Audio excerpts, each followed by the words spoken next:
tourist destination with white sandy beaches and tropical landscapes.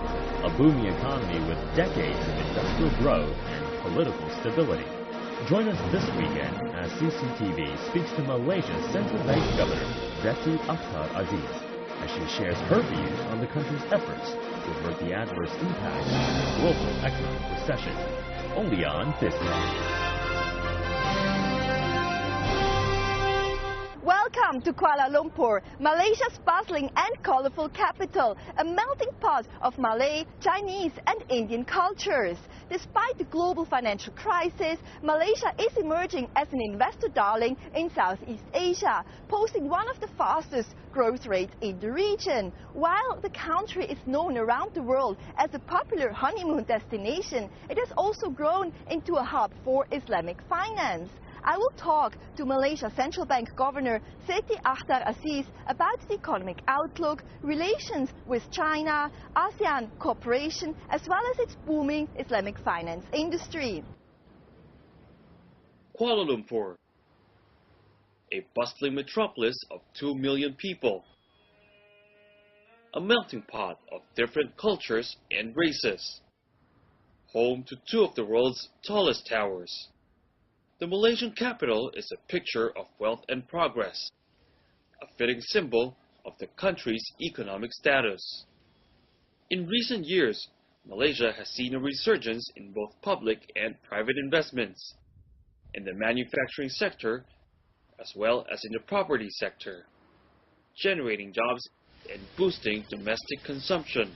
All this has helped driven economic growth to a relatively strong 5.6% in 2012. Insulating the country from the volatility of the global economy. We actually diversified our export destination quite a bit. So much so that our exposure to, let's say, Europe and North America has somewhat declined. We did not advance ourselves industrially, meaning that we were just producing this low labor, skill intensive kind of activities, assembly kind of activities. But Idris Jala, a minister in the Malaysian Prime Minister's office, says that is rapidly changing. If we continue this pace with the investments that's coming in, with what is happening in the last 2 years or so, or 3 years, I think we should get even to the high income threshold before even 2020. But for now, it seems both local and foreign investors are in a holding pattern. This year's national election is widely considered to be the most closely contested. If the opposition wins, the change in leadership would be a first for Malaysians in more than half a century. Governor Seti, thank you very much for your time. You have been governor of the Bank Negara Malaysia, the central bank of the country, since May 2000. What is your view on the current state of Malaysia's economy? Well, of course, we are very affected by the global developments, both through trade and also through financial flows. And however, we are able, after 10 years of restructuring our economy and reform and development of our financial sector, we have been able to manage these circumstances, and Malaysia has been able to experience steady growth, and there has been no disruption in our financial markets or credit flows, and this has been able to support the economy. While many emerging and also developed countries, of course, have suffered from the global financial crisis, Malaysia seems to be emerging a little bit like a darling in Southeast Asia, right? What is the success recipe behind this very unusual case? Well, it's not what we did now, but what we have done for many years, and restructuring our economy to not just depend on the export sector. Malaysia in the 1990s was very much export-led, but now domestic demand is actually driving our economy. We have a more balanced economy, consumption demand, but more importantly is the investment demand or investment activity that has been driving our growth. And then all the reforms that we undertook and to develop our financial sector. That was very important because it was over-reliant on the banking sector at the time of the Asian financial crisis, but now we have a well-developed bond market, which is also conventional in the sukuk market, and we have strengthened our financial intermediaries through rationalization, consolidation, and restructuring. So the financial intermediaries have emerged very strong in this environment, and they have been able to be more resilient. The other factor that has also been important is actually we have liberalized our financial system. So there are two-way flows. So these two-way flows are by the private sector, and in that they can invest abroad, and they can have foreign currency accounts and conduct a wide range of foreign exchange exposures. And therefore, they provide a source of stability, because when the currency weakens, they take the opportunity to purchase the currency, and when the currency becomes more expensive as it appreciates, they do otherwise. So in fact, we have almost a freely floating exchange rate regime in operation. Malaysia's economy is among the fastest growing in Asia after China and Indonesia, the Philippines, and latest data shows that the economy expanded by 5.6% on an annual basis in 2012, that is after 5.1% I think in 2011. Now, what is your forecast for 2013, and where do you think do the main risks and challenges come from? Well, we envisage that the Malaysian economy will remain on this growth trajectory, which is a steady growth, and this is what we have aspired to achieve.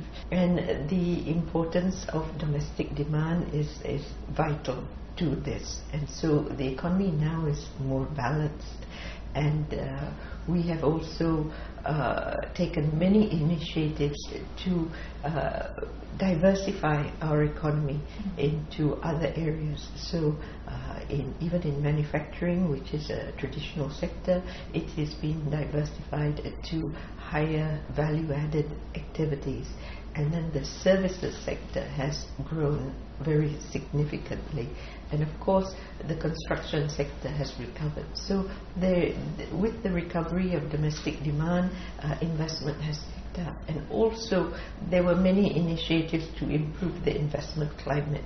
So now we're seeing the payoff from all these initiatives that have been taken. At the first policy meeting of the year, the Central Bank of Malaysia kept interest rates at 3%. Now, you have been holding interest rates for almost 2 years, since 2011. Under which circumstances would you consider a rate cut? When our economy started to recover, the first signs when the recovery looked like it was entrenched, in 2010, we started raising rates from the 2% where it was, and 4 steps to where it is now. And of course, there are still risks to growth, and so we have kept it at these levels. Of course, we have the flexibility to adjust the degree of accommodation, but given that our domestic demand is strong now and rigorous and robust, the current rate is deemed as the appropriate rate. The central bank estimates that inflation in 2013 will pick up very slightly, but still remain under 3%. What is your outlook for inflation this year, and where do the main price pressures come from? Well, of course, we have strong domestic demand, and then there's potential for commodity and energy prices to rise, and these will be the sources of reasons why prices would rise. And then, of course, the government has also stated that there will be rationalization of subsidies, although this will be done gradually, and other price adjustments may be made. So all this will result in some increase in prices, but we expect it to be very modest, and therefore the inflation is likely to be well below 3% during the course of the year.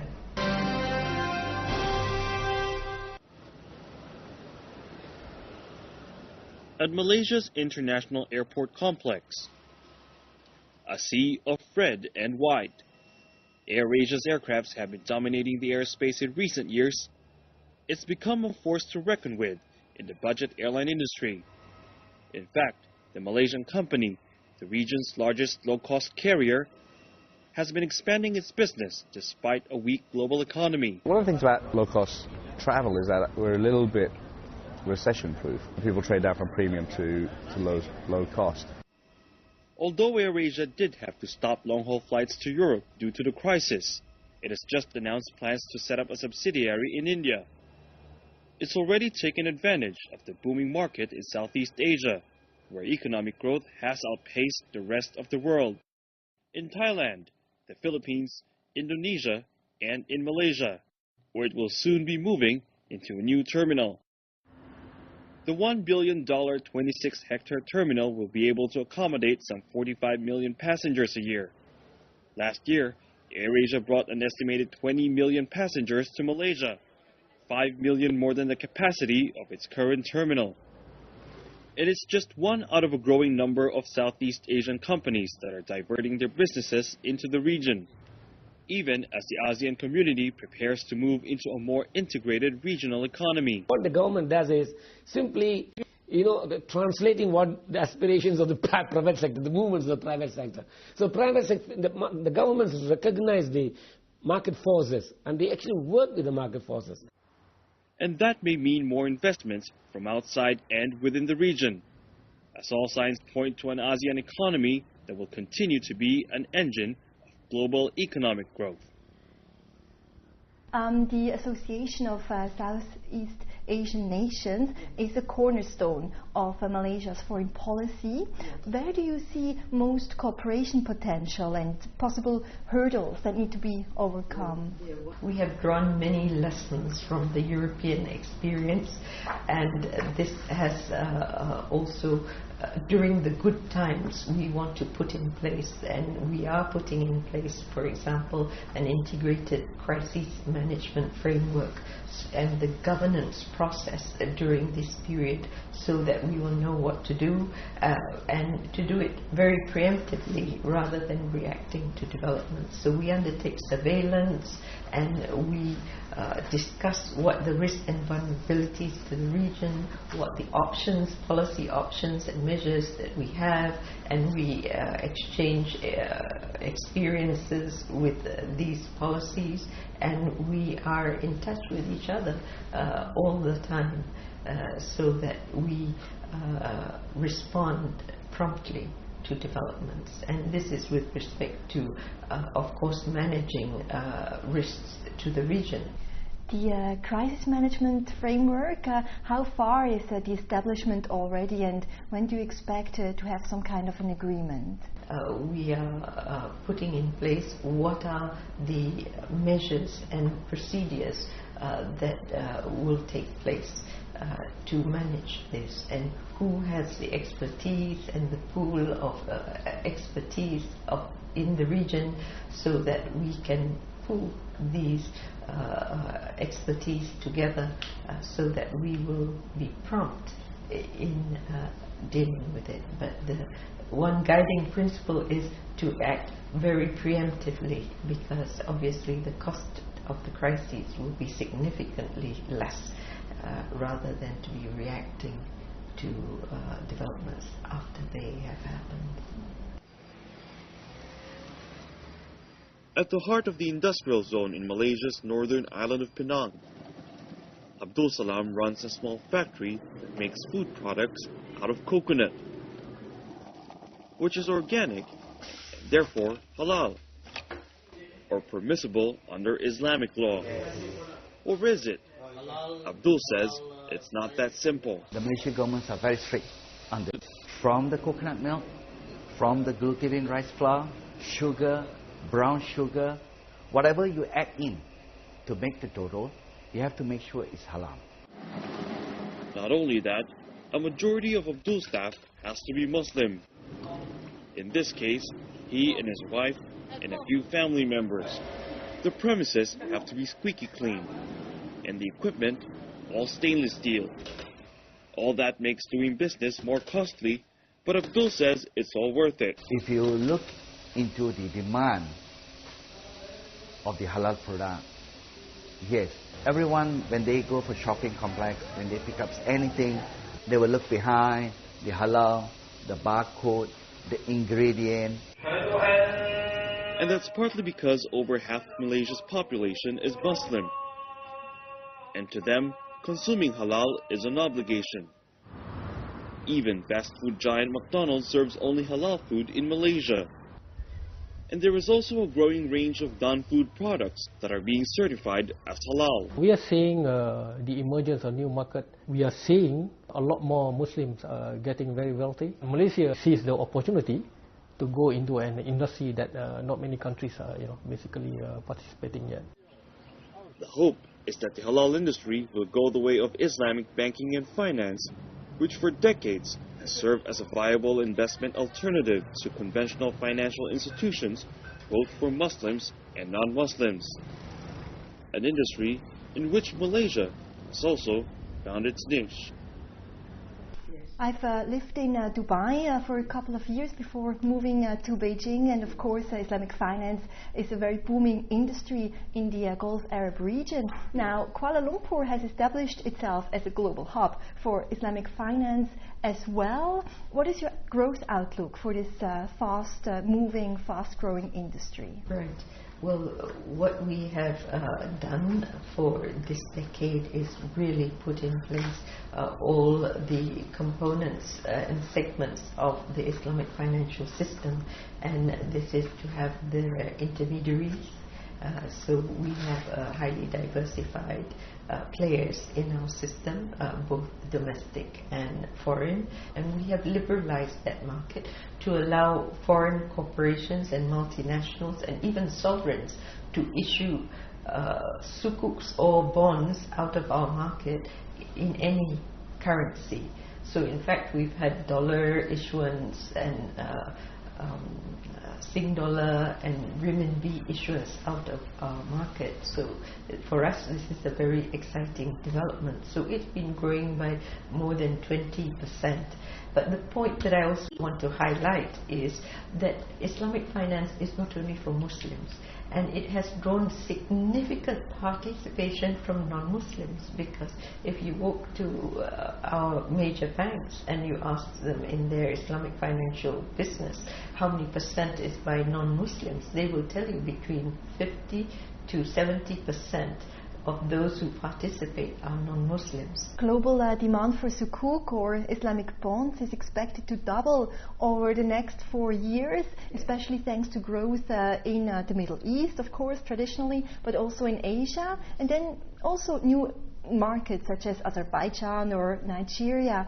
Now a survey by Thomson Reuters says that global demand for sukuk is expected to reach $421 billion US dollars by 2016 from just around $240 billion US dollars in 2012. What is your outlook for global sukuk issuance going forward? Well, I think these are, of course, projections that are being made, and I believe that they are realistic, because there's been significant interest in this, and as you know, when there's a sukuk issuance, there has to be an underlying asset against which these sukuks are issued, and the kind of investments that are taking place in all these regions that you mentioned, the investment requirements are first for infrastructure development are very significant, and sukuks lend themselves to this. And then of course there are other like transportation in terms of port developments and airlines and so on, and telecommunications and oil and gas.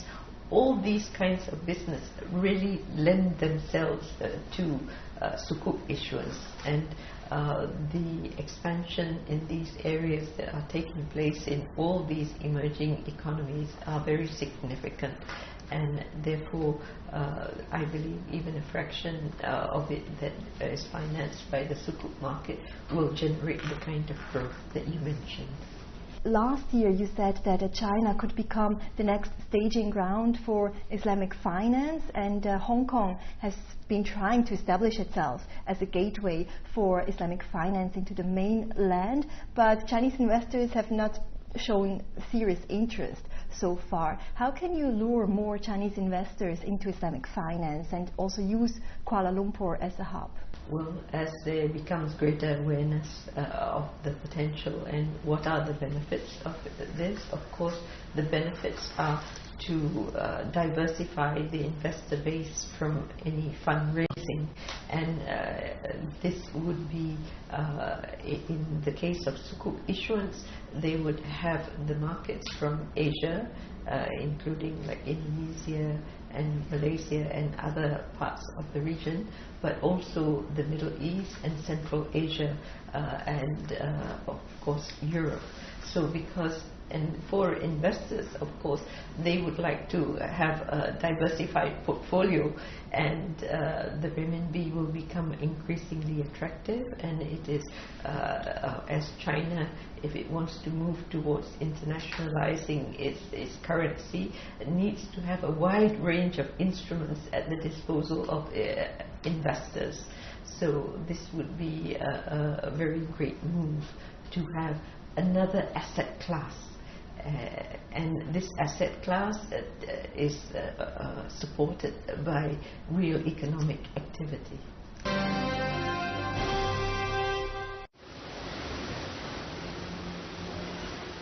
When Chinese businessman Jason Lim and his Malaysian partner K.S. Lee decided to start an assembly plant in Malaysia over a decade ago, they knew it would be a gamble. They were about to bring Chinese trucks and heavy machineries into a market dominated by Japanese and Western brands. At that period, we are a lack of confidence of a China product. We have to build the confidence, the customer confidence. So we spend a lot, we invest a lot in terms of after sales, a workshop, our network, everything. And it's a gamble that they've so far been winning. Their company, China Industrial Holdings, is no Toyota, but it now employs over 200 workers assembling parts that are made in China, producing dozens of trucks, vans and heavy equipment every month at a plant not far from Kuala Lumpur. They find that this country, in terms of there is political stability, there is an environment which a bit like some of the cities in China, like Guangzhou, Xiamen and so on. So this attract them. So much so that a 6.5 hectare Kuantan industrial park, which was jointly launched by Malaysian Prime Minister Najib Razak and Chinese officials, has already attracted over $3 billion worth of Chinese investments. China has also become one of Malaysia's biggest trading partners, with two-way trade expected to reach about $100 billion by 2018. And with both the Chinese and Southeast Asian economies having proven their resilience, Jason and KS are more confident than ever that they've placed their bet on the right card. Malaysia is home to around 7 million Chinese. That's a quarter almost of the population. Now, China is Malaysia's largest trading partner and exporting everything from rubber tires to palm oil. What is your forecast for trade volumes with China? Well, the trade volumes, of course, have been increasing significantly. We export to China not only commodities but manufactured goods, and in the same way we import manufactured goods from China. So this volume has been increasing very significantly. And of course, you know that we, I think, are one of the first countries in the world to operationalize the swap arrangement that we have with the central bank in China, that to allow exporters and importers to settle their trade with renminbi.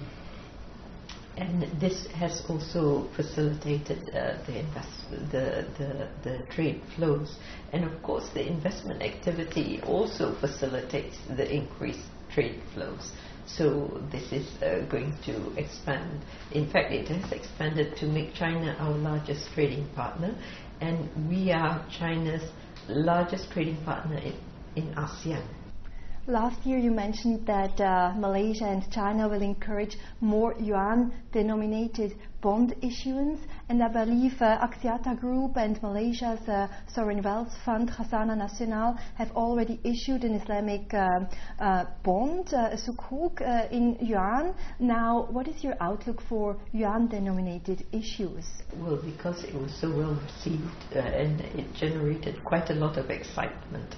I think the one by the Sovereign Wealth Fund, the Khazanah, was oversubscribed by 7 times. And the Axiata issuance, which was larger, it was oversubscribed by 3.5 times. So all this encourages others to recognize that this is a possible way of raising funds denominated in renminbi. And as for investors, as I mentioned earlier, they are looking for instruments in renminbi, and certainly this would be an important source. Let us also briefly touch on the internationalization of the renminbi currency. The Chinese government over the last couple of months has really pushed for major reforms in terms of making the yuan more convertible. Are you planning at Malaysia's central bank to diversify your reserves a little bit more into yuan, or do you think this step is premature? Well, on the contrary, we began to diversify our reserves into yuan in 2009, and I'm told that we are the first central bank to be given the QFII, the approval to invest in fixed income. So we are the first central bank in the world to be given this allocation in 2009 to invest.